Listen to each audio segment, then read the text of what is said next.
Hello, my name is Tony King. I'm an actuarial consultant here at Sigma, and today I'm going to walk you through a sample actuarial report.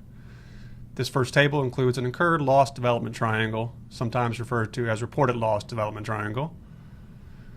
You'll see that it is denoted as all losses are unlimited, meaning that every claim included here is on an unlimited basis. Sometimes you may see a triangle put together with a particular per occurrence limit in mind, but in this case all losses are unlimited. You also see by our columns that we have annual evaluation points. So we have the 1 year, 2 year, going forward all the way to the 10-year evaluation point for each period. And we also have 10 historical periods that we're looking at, 2007 through 2016. Each one of these periods is a policy period gathered by accident date or occurrence date. So all the 2009 period includes all the claims that occurred within 2009. And one other thing is that you'll often hear an actuary refer to a diagonal. You see that there are several diagonals in this report. This latest diagonal here, I just arrowed over, that's the 12/31/16 diagonal. So all of that diagonal is from the 12/31/16 loss run. So for instance, the $722,104 figure down here, that's from the 1/1/16 period, the 2016 loss year, at 12/31/16, after 12 months of development. That was the evaluation for that period. And finally, what we'll notice here as we go across the page, we are going from earlier evaluations to later, you will see that generally speaking the losses increase in each column, and that is the effect of IBNR. In these earlier periods, that may be true IBNR, truly losses that weren't reported in the first year but then were recognized in the second year. And as you get later on in time, those generally aren't new claims, but that's development on known claims. It's still referred to as IBNR. So this is our incurred loss development triangle. Next we'll look at the loss development factors. This is now the bottom half of our table 1, our incurred loss development triangle. You'll see it's put together much like the top half. We have the policy periods here at the left, gathered by accident date, and we have evaluation points across the top. What's different is rather than having the incurred losses here, we now have incurred loss development factors. And these right here within the triangle, these represent age-to-age factors. So each one of these factors is the development that takes place, in this case, between 12 and 24 months. These are called age-to-age factors because they're between two evaluation points. These factors are computed looking at the losses shown at the top of the page. So for instance, this 1.763 represents the 24-month evaluation point for the 2015 year divided by the 12-month evaluation point for the 2015 year. So you can see that 24-month point is this 1,157,848, and the 12-month point is 656,580. So that 1.763 represents the 1,157 divided by the 656,000. Each one of these factors is computed the same way, again just dividing two of the data points in the top half of the page. And then after all of those are computed, that is the full triangle. Beneath it you'll notice several averages. First we have just a straight average, which is an average of the whole column. We have a weighted average, which is simply an average of the column weighted by the actual losses within each year. We have a 3-year average, which looks at the 3 most recent periods in each column. And then we have a benchmark. In this case, we are looking at workers' compensation, incurred loss development factors countrywide. So this is a countrywide workers' compensation incurred loss development factor benchmark. And you'll see that goes across every column. And then beneath that, the final row here is selected. That is what the actuary actually selected for each column. Selections are usually made from right to left. So this 1.05 here represents the 120 to ultimate selection. And then we have each of the age-to-age selections in each column. Those selections are made considering the benchmark and also the averages. And then as you get to these years, or to these columns that have several years, it may look at recent trends as well. So it actually makes a selection for each period to come up with a selected age-to-age factor. Now this bottom section are the age to ultimate factors. And the way those are computed they simply come from that selected row. So this 1.05, 120 to ultimate factor simply drops down here And then to get the 108 ultimate factor, it is simply the product of the 120 ultimate factor multiplied by the 108 to 120 age to age factor. So this 1.061 is the product of that figure and that. Again, moving right to left, this is the product of the 108 ultimate by the 96 to 108, and you simply move right to left across the page. Once you've done that, those are all your age to ultimate factors, and you'll see those on the next page. This is now table 2 of our sample report. This table will look at the estimated ultimate incurred losses using the incurred method. So you have several rows here, and each of these rows represent, again, an accident year, a policy period gathered by accident date. We have each of those periods evaluated as of a recent loss run, in this case 12/31/16. And then we have reported incurred losses for each period. So for the 2011 period, as of 12/31/16, the reported incurred losses were $1,215,388. These losses are limited to the historical per occurrence retention. In this case, that retention is $500,000. There are no losses in excess of $500,000, so the excess incurred losses are 0 for each period. Limited incurred losses simply represent the reported less the excess. We have the months of loss development here that represent the number of months that have gone by between the inception date of the period and the evaluation date. And then we have the loss development factors. These are the incurred loss development factors. You'll see that these come from Table 1. So for instance, that 12-month LDF of 1.929, you'll see that 12-month 1.929 factor here on Table 1. Each of those factors come from that bottom row of Table 1. And then the estimated ultimate incurred losses is simply the product of the limited incurred losses multiplied by the LDF.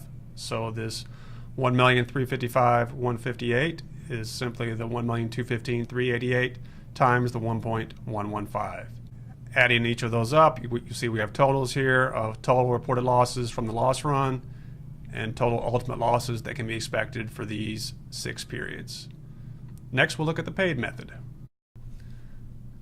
Tables 1 and 2 focused on the incurred reported losses. Now we're going to look at tables 3 and 4, which focus on the paid losses. So table 3 is again a paid loss development triangle. Looks just like table 1, with the exception of the fact that we now have paid losses within the triangle. The bottom half of table 3 again looks just like the bottom half of table 1. These are now paid age to age factors computed the same way as discussed before. Again, we have averages, benchmark, and selection. These are all paid age to age selections. And then the age to ultimate factors are computed the same way, going from right to left as we saw in table 1. Table 4 looks just like table 2. Again, this is looking at estimated ultimate incurred losses, but now looking at the paid method. So we have each of the years, reported paid losses as of the loss run. Again, no losses in excess of the $500,000 limit. Again, these LDFs here, these are now paid LDFs, and you'll see that 4.957. The 4.957 again came from this bottom row. And finally, these estimated ultimate incurred losses, again, are the product of the limited paid losses and the paid loss development factors. Table 5 looks at the third method of estimated ultimate losses. This is the case method, which looks at case reserves. Method 1, which from Table 2 looked at incurred losses. Method 2, which was the paid method, looked at paid losses. Now we're looking at case reserves. And case reserves are simply the difference between your incurred losses and your paid losses. You'll see this development brings in the incurred loss development factor as well as the paid loss development factor and computes a case reserve loss development factor based upon those two factors. You'll see the formulas here below. That's not really that important other than just understanding that it's using these factors to determine a case reserve factor. And then the estimated ultimate incurred losses from this method simply are the product of the case reserve LDF multiplied by the case reserves and then added to the existing paid losses.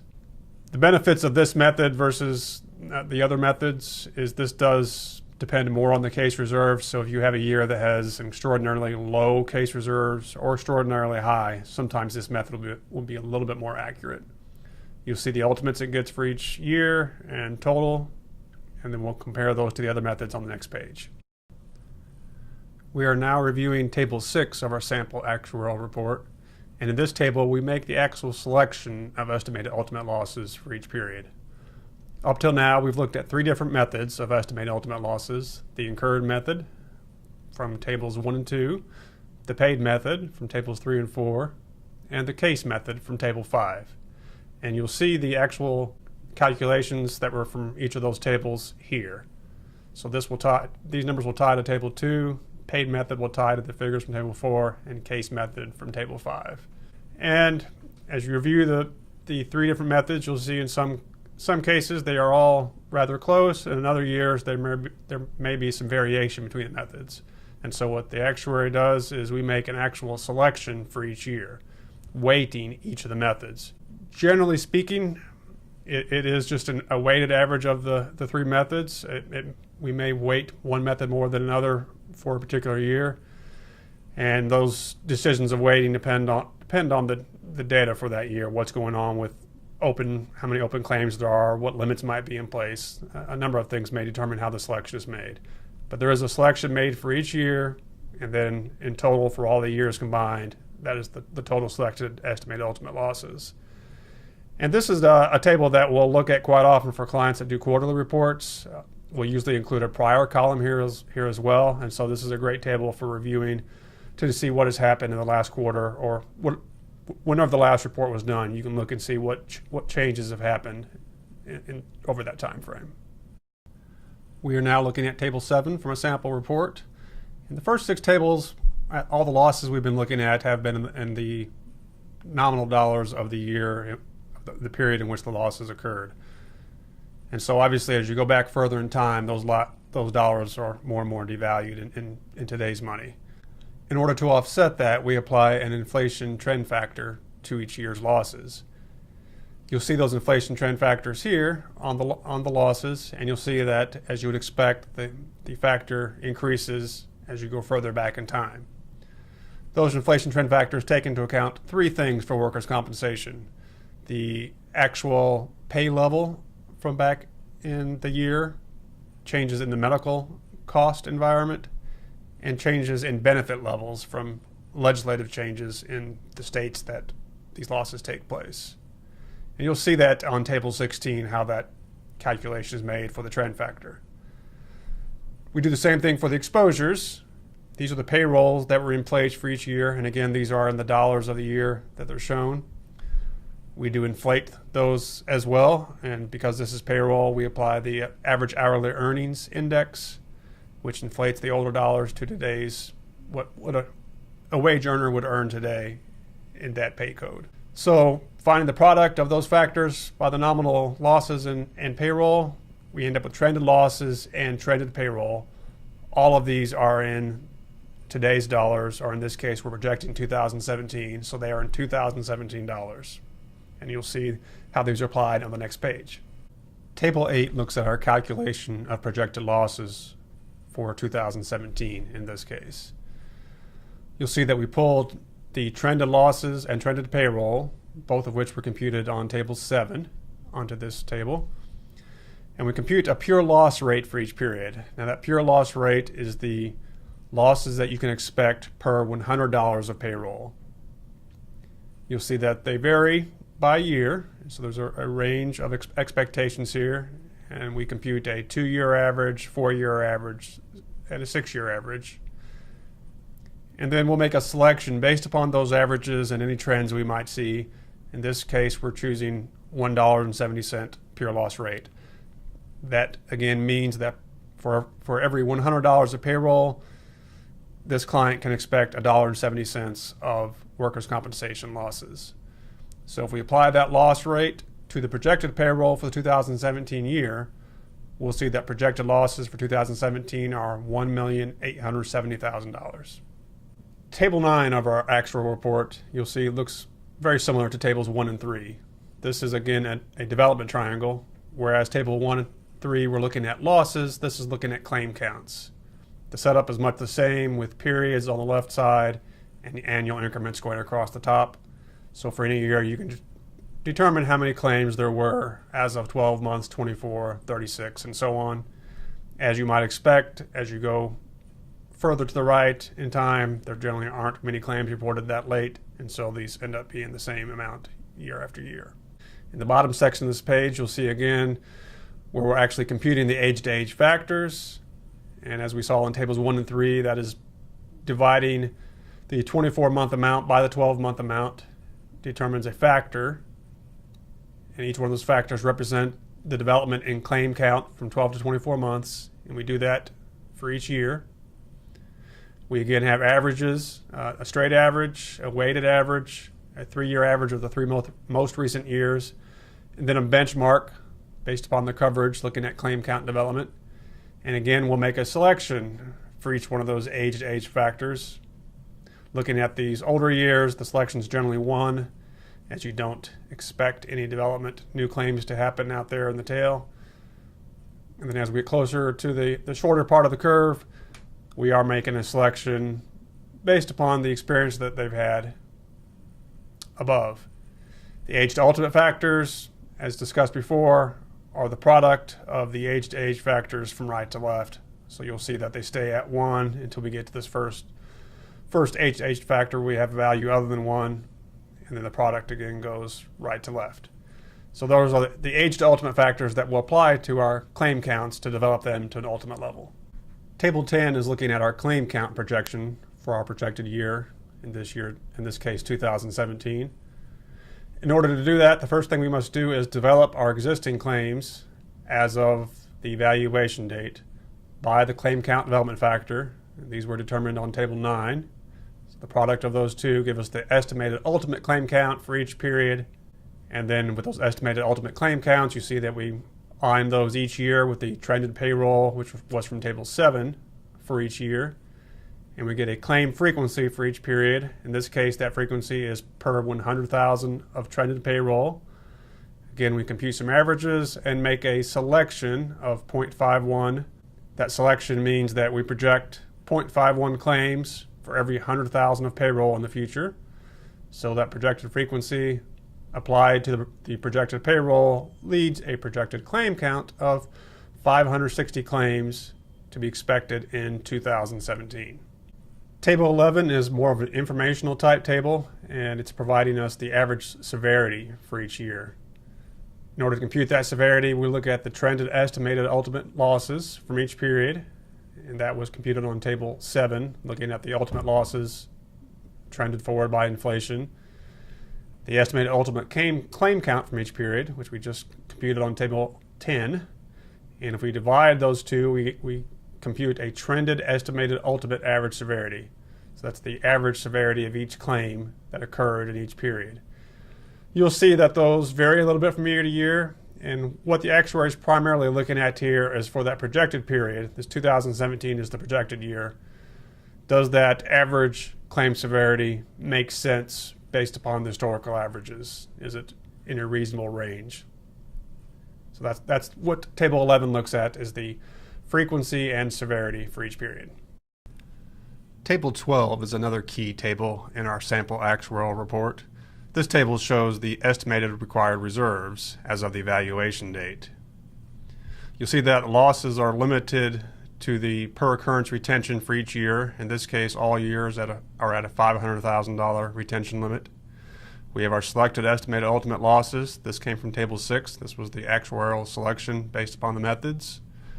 We have reported paid losses from table 4. And then the estimated required reserves are the difference between the estimated ultimate losses and what's been paid so far. These are the amounts that need to be reserved for on the balance sheet. And then those reserves can be split into case reserves or adjuster reserves. These are reserves already set aside on an individual claim basis by the adjusters. And then IBNR, or development on known claims, and IBNR. So this includes both true IBNR, that's incurred but not reported losses, and development on known claims, so claims that have already been recognized but that will develop further in the future. And you'll see that the IBNR plus the case reserves provides your estimated required reserves. And I'll show you the bottom of table 12. You'll see here on the lower half of table 12 we have a range of required reserves. The middle of that range is the expected value, or the central estimate, and that is simply the total from the upper half of the table. So you'll see again this 3.8 million estimated required reserves, which was the number from the top half of the table. And then we have an optimistic and a pessimistic number. Sometimes we'll show low and high. And what this is just a reasonable range around that central estimate of expected. And the actuary looks at number of open losses, things of that, history, trends, things of that nature to determine what a reasonable range is. And so what we would say is any balance between 3.4 and 4.2 million we would say is actuarially reasonable. But 3.8 million is that central estimate, which most companies book at. On the next screen, we'll look at discounted reserves, which is another way of looking at this. But this is your range of required reserves. Tables 13 and 14 provide a cash flow statement or a payout schedule, which we also use to do a discount or present value analysis. Table 13 is the cash flow statement for the reserves. So you'll see we have the 3.8 million, which was from table 12. That was the estimated required reserves. And we spread those out based upon how those might be expected to be paid out in the future. So we have each policy year here, and then these are calendar year. This is a calendar year payment schedule.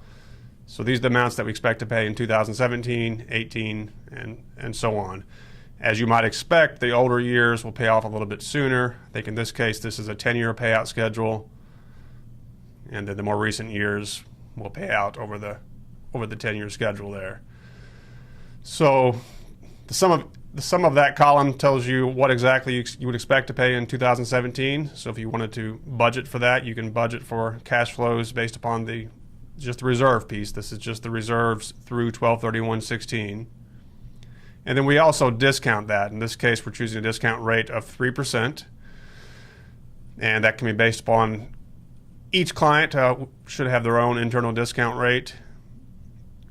And so if we discount that amount we discount to the middle of the period, that provides the present value for each one of those numbers. And then on a discounted basis, in total, that 3.8 million, you need just under 3.6 million to fund that 3.8 million in reserves. And so some entities will book that discounted amount on their balance sheet. Look forward to table 14.